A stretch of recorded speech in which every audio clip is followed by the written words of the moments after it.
लक्ष्य the goal achiever. नमस्कार साथियों, मैं सुधांशु तिवारी और आशा करता हूं कि आप सभी स्वस्थ और कुशल होंगे। तो आज हम बात करेंगे बेसिकली विज्ञान विषय के बारे में। तो हम लोग वनस्पति विज्ञान के अंतर्गत पौधे के भाग पढ़ रहे थे। तो पौधे के भाग का एक पार्ट हो चुका है यानी मूलांकुर, और दूसरा पार्ट यानी प्रांकुर पढ़ना है। तो हम पौधे के मुख्यतः दो ही भाग होते हैं, एक होता है प्रांकुर और दूसरा होता है मूलांकुर। तो मूलांकुर वो भाग होता है जो ज़मीन के अंदर यानी जड़ का भाग मूलांकुर कहलाता है, और जो तने का भाग होता है जो ज़मीन के ऊपर होता है वो प्रांकुर कहलाता है। तो जो लोग मूलांकुर की वीडियो नहीं देखे हैं वो चैनल पर जाएं, उनसे रिक्वेस्ट है कि चैनल पर जाएं और सब्सक्राइब कर लें और प्रांकुर वाली वीडियो देख लें। और चैनल पर और बहुत सी उपयोगी वीडियो पड़ी हैं, तो आप लोग उसे पूरा देखिए और अपना ज्ञानवर्धन कीजिए तथा चैनल को ज़्यादा से ज़्यादा सपोर्ट करिए। तो चलिए बिना समय गवाए शुरू करते हैं। पौधे के भाग का दूसरा पार्ट प्रांकुर। मूलांकुर हम लोग देख चुके हैं, तो उसके आगे शुरू करते हैं।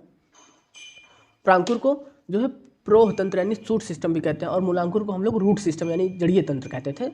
तो चलिए देखते हैं। पौधे का भूमि के ऊपर का वायवीय भाग प्रोह कहलाता है, यानी जो जमीन के अंदर का ऊपरी भाग होता है वो प्रोह यानी प्रोह तंत्र कहलाता है। इसकी उत्पत्ति बीज के प्रांकुर से होती है। इसमें तना, शाखाएं, पत्तियां तथा पुष्प एवं फल सम्मिलित हैं। तो याद रखेंगे, जो पौधे का वायवीय भाग है वो प्रोह कहलाता है। इसकी उत्पत्ति प्रांकुर से होती है, और जड़ की उत्पत्ति जो है मूलांकुर से होती है। याद रखेंगे, ये इंपॉर्टेंट लाइन है। जो जड़ की उत्पत्ति होती है वो मूलांकुर से होती है, और जो वायवीय भाग यानी प्रोह उसकी उत्पत्ति होती है तने की, तो ये प्रांकुर से होती है। अब देखते हैं प्रांकुर में कितने भाग होते हैं। प्रांकुर के जो प्रोह तंत्र है यानी तना वाला भाग है, उसमें केवल तना नहीं होता, कई भाग होते हैं। तो चलिए देखते हैं प्रोह तंत्र को कितने भागों में बांटा गया है। जैसे जड़ को बांटा गया था प्राथमिक जड़, द्वितीयक जड़ और विभिन्न प्रकार की जड़ों में, उसी प्रकार से प्रोह तंत्र को कई भागों में बांटा गया है। जैसे पहला हो गया तना। तो देखते हैं, मूल तंत्र के ऊपर वाला भाग तना होता है। यह बेलनाकार, चिकना तथा हरा होता है। अगर आपने कोई भी पेड़ पौधा देखा हो तो प्राय सभी पेड़ पौधे इसी प्रकार के होते हैं, बेलनाकार होते हैं, चिकना होता है और हरे होते हैं। यह नीचे मोटा यानी जड़ की तरफ मोटा होता है, और ऊपर की ओर जैसे जैसे आकाश में ऊंचाई की ओर जाएगा वो पतला होता जाता है। इसमें अनेक शाखाएं तथा उपशाखाएं निकली रहती हैं। तने के जिस भाग से पत्तियां निकलती हैं उसे पर्व संधि कहते हैं, और दो पर्व संधियों के बीच का भाग पर्व कहते हैं। तो इसे हम देखेंगे ध्यान से। ये लाइन है, ये देखिए, मान लीजिए पौधा है, ये प्रोह तंत्र हो गया, ठीक है। अब ये देखिए पत्तियां, तो पत्तियां जहां से निकलती हैं उन्हें हम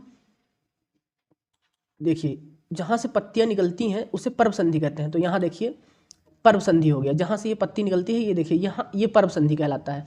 और दो पत्तियों के बीच में जो जगह होती है उसे पर्व कहते हैं, यानी जो पर्व संधि होती है उसे नोड्स कहते हैं। और जो ये पत्ती देख रहे हैं, ये पत्ती है और ये पत्ती है, इन दोनों के बीच का जो जगह है ये आपका कहलाएगा, ये वाला जगह, ये यहाँ एक पत्ती है, एक पत्ती यहाँ है, तो ये आपका कहलाएगा संधि।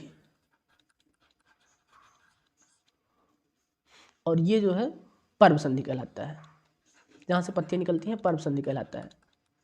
तो आपका हो गया एक, इसे कहते हैं नोड्स, इसे कहते हैं हम इंटरनोड्स, यानी कि तने के जिस भाग से पत्तियाँ निकलती हैं उसे पर्व संधि यानी नोड्स कहते हैं, और दो पर्व संधियों के बीच के भाग को इंटरनोड्स यानी पर्व कहते हैं। तो आप लोग देख चुके हैं, दो पत्तियों के बीच के भाग को इंटरनोड्स यानी संधि कहते हैं, तथा पत्तियाँ जहाँ से निकलती हैं उसे पर्व संधि कहते हैं। याद रखेंगे इसको, और आगे बढ़ते हैं।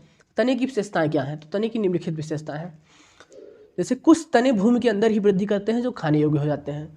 जैसे भूमि के अंदर वृद्धि करने वाले तनों के नाम हैं, जैसे आपका हो गया मूली, ठीक है, गाजर, ये सब जो है भूमि के अंदर वृद्धि कर देते हैं और खाने योग्य हो जाते हैं।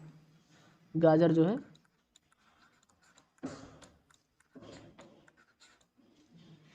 पत्तियां तने के पर्व संधियों से निकलती हैं, यानी पत्तियां तने के जिस भाग से निकलती हैं उसे पर्व संधि कहते हैं। ये अभी आपने देखा। तने की सतह पर बहुकोशिकीय रोम उगते हैं, यानी बहुकोशिकीय रोम उगते हैं, और ये जो है पौधों से उत्सर्जन की क्रिया करते हैं, यानी जो भी उनके अंदर जैसे जल मान लीजिए अधिक मात्रा में हो गया तो ये जल को तने का जो जल है ये रोम छिद्र की सहायता से बाहर निकाल लेते हैं। बीज के अंकुरण के समय तना हरे रंग का होता है, जो बाद में हल्का पीला, सफ़ेद आदि रंग का हो जाता है। जैसे मान लीजिए कोई आप नया बीज लेके आए हैं, अब उसका अंकुरण कर रहे हैं, तो उस समय जो पौधा निकलेगा बिल्कुल हरा रहेगा, गाढ़ा हरा, और जैसे जैसे वो बड़ा होता जाएगा वो भूरा होगा, उसके बाद में पीला होगा, उसके बाद में सफ़ेद रंग का हो जाएगा। कलिका तने का छोटा रूप है, यानी जब नया नया पौधा कोई बीज अंकुरित होता है तो सबसे पहले कलिका के रूप में आता है, बाद में वो तना कहलाता है। इसमें छोटी कच्ची होती हैं जिनमें पत्तियों का गुच्छा उत्पन्न होता है, यानी जो बिल्कुल नया पौधा होता है, बिल्कुल छोटा रहता है, नन्हा रूप, तो उसमें पत्तियों का गुच्छा उत्पन्न होता है जिसे कली कहते हैं। कहा जाता है कली फूट रही है, यानी नन्हा पौधा जब अंकुरित होता है उससे कली फूटती है जिसके बाद में पत्तियां निकलती हैं। अब देखते हैं तने के प्रकार। तो तने के मुख्यतः 3 प्रकार हैं। देखिए आप लोग, ये तने के प्रकार हैं।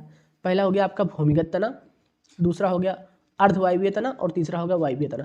तो भूमिगत तना यानी जो जमीन के अंदर रहता है, जैसे मैंने अभी आपको बताया मूली, गाजर, ये जमीन के अंदर हो जाते हैं, बड़े खाने योग्य हो जाते हैं, तो इन्हें भूमिगत तना कहते हैं। अर्धवायवीय तना यानी वे तने जो आधे जमीन के अंदर रहते हैं और आधा जमीन के बाहर रहते हैं, वो अर्धवायवीय तने कहलाते हैं। और वायवीय तने से स्पष्ट है कि ये पूरा पूरा जमीन के बाहर रहेगा। अर्धवायवीय यानी आधा जमीन के बाहर, आधा वायु में, और वायवीय यानी पूरा वायु में। तो भूमिगत तने तने जो है 3 प्रकार के होते हैं। एक भूमिगत तना जो पूरा पूरा जमीन के अंदर होता है, दूसरा आधा जमीन के अंदर आधा बाहर होता है, उसे अर्धवायवीय तना कहते हैं, और तीसरा जो है वायवीय तना यानी पूरा जमीन के बाहर होता है। तो तने का फंक्शन यानी फंक्शन ऑफ स्टेम यानी तने के कार्य। तो तने के कार्य जो है भोज्य पदार्थ का परिचालन करना, जल तथा खनिज लवणों का परिवहन करना तथा फूल पत्तियां फलों को धारण करना। तो इसका आशय ये है कि जो पौधों का जो भोज्य पदार्थ होता है वो तना जो है एक प्रकार से सड़क का कार्य करता है। एक स्थान से दूसरे स्थान पर भोज्य पदार्थों को पहुंचाने के लिए तने का प्रयोग करता है पौधा। यानी जैसे जिस प्रकार से हम एक स्थान से दूसरे स्थान पर जाने के लिए सड़क का मार्ग का प्रयोग करते हैं या कोई भी मार्ग का प्रयोग करते हैं, तो उसी प्रकार से भोज्य पदार्थों का परिचालन करने के लिए पौधा जो है तने का इस्तेमाल करता है। और तना जो है फूल पत्तियां धारण करता है। तना पतझड़ के मौसम में श्वसन क्रिया करके पौधे के लिए भोजन अवशोषित करता है। ये इंपॉर्टेंट लाइन है। जैसे पतझड़ का मौसम आता है तो उस समय पत्तियां रह नहीं जाती हैं, तो यहाँ से क्वेश्चन बन सकता है कि जिस समय पत्तियां पौधों में नहीं रहती हैं तनों में, उस समय भोजन कैसे बनता है। तो उस समय तना जो है श्वसन क्रिया करके पौधों के लिए भोजन अवशोषित करता है। तो जब पतझड़ के मौसम में तनों में जो पत्तियां नहीं रहती हैं तो उस समय तना भोजन निर्माण का कार्य करता है। जड़ों के द्वारा अवशोषित खनिज लवणों को तना पत्तियों और डालियों तक पहुंचाता है। ये लाइन वही है कि जो तना होता है वो जड़ से यानी मूलांकुर से जो भी भोज्य पदार्थ और खनिज लवण अवशोषित करते हैं वो तने के द्वारा पौधे के एक स्थान से दूसरे स्थान पर यानी तना, पत्ती और विभिन्न भागों में तने के द्वारा पहुंचता है। याद रखेंगे, ये सब है तने की विशेषताएं। तनों को प्रजनन का कार्य करने की वजह से इन्हें वर्धी नाम से भी जाना जाता है। जैसे तने से जो प्रजनन होता है उसे कायिक प्रजनन कहते हैं। यानी कुछ प्रजनन ऐसे होते हैं जो प्रजनन अंग के अतिरिक्त किसी भी वायवीय भाग, जैसे तना हो गया, आपका पत्ती हो गया, इस प्रकार से जो प्रजनन होता है तो उसे हम कायिक प्रजनन कहते हैं। तो तने के द्वारा प्रजनन होता है, तो तने का प्रजनन कार्य करने की वजह से इसे वर्धी नाम से जानते हैं। जो तने का प्रजनन कार्य होता है उसे वर्धी नाम से जानते हैं। ये इंपॉर्टेंट लाइन है, इसको याद रखेंगे।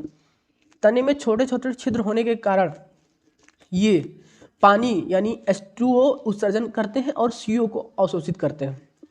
ये इंपॉर्टेंट लाइन है, यहाँ पे H2O छूट गया है। तने में छोटे छोटे छिद्र होने के कारण H2O का उत्सर्जन करते हैं और CO को अवशोषित करते हैं। रोम छिद्र होने के कारण मान लीजिए तने में किसी चीज़ की अधिकता हो गई तो उसके द्वारा ये उत्सर्जन का कार्य करते हैं। जैसे हमारे शरीर में उत्सर्जी अंग हैं, जैसे त्वचा हो गया, और भी बहुत से अंग हैं जो उत्सर्जन का कार्य करते हैं। इसी प्रकार से तने में जो भी उत्सर्जन अधिक मात्रा में जो भी पदार्थ हो जाते हैं तो उस रोम छिद्र के द्वारा ये उत्सर्जित करते हैं उन पदार्थों को। तो तने जो है छोटे छोटे रोम छिद्र होने के कारण उसमें H2O यानी पानी का उत्सर्जन करते हैं और CO को शोषित कर लेते हैं। अब तने के अलावा और कौन से भाग होते हैं देखते हैं। पत्तियां होती हैं, लीव्स। इन्हें किसी भी पौधे का मुख्य भाग समझा जाता है।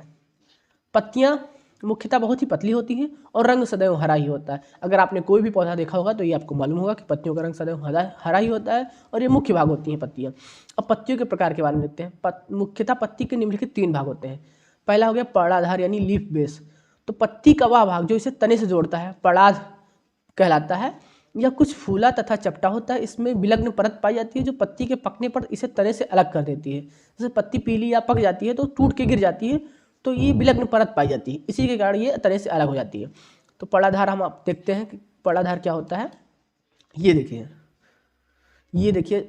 ये हो गया, ये मान लीजिए पत्ती है तो यहाँ पे ये देखिए पर्णाधार है, ठीक है। जहाँ से तने से जुड़ी रहती है उसे पर्णाधार कहते हैं। यानी पर्ण मतलब हो गया पत्ती और आधार मतलब पत्ती का आधार।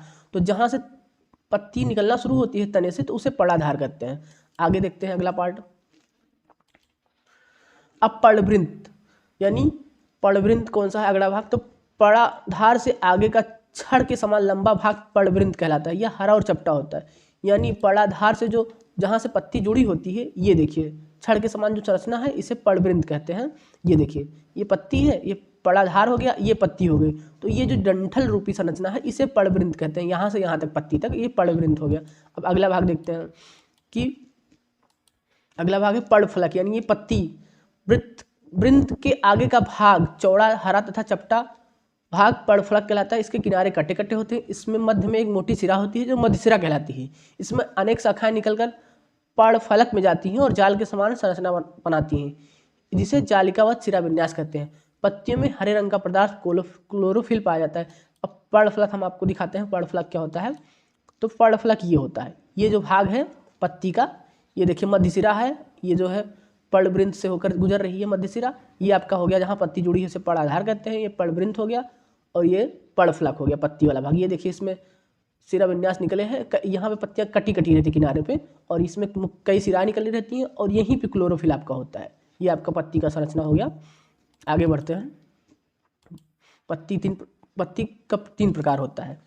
अब ये देखिए पत्ती की संरचना आप लोग देख लीजिए, ये पड़ आधार हो गया, डंठल नुमा संरचना जो है आधार से जो है पत्ती की फलक तक जाती है उसे पड़वृंत कहते हैं। और ये मध्यसिरा हो गई जो पड़ आधार से पूरा किनारे तक जाता है पड़फलक तक।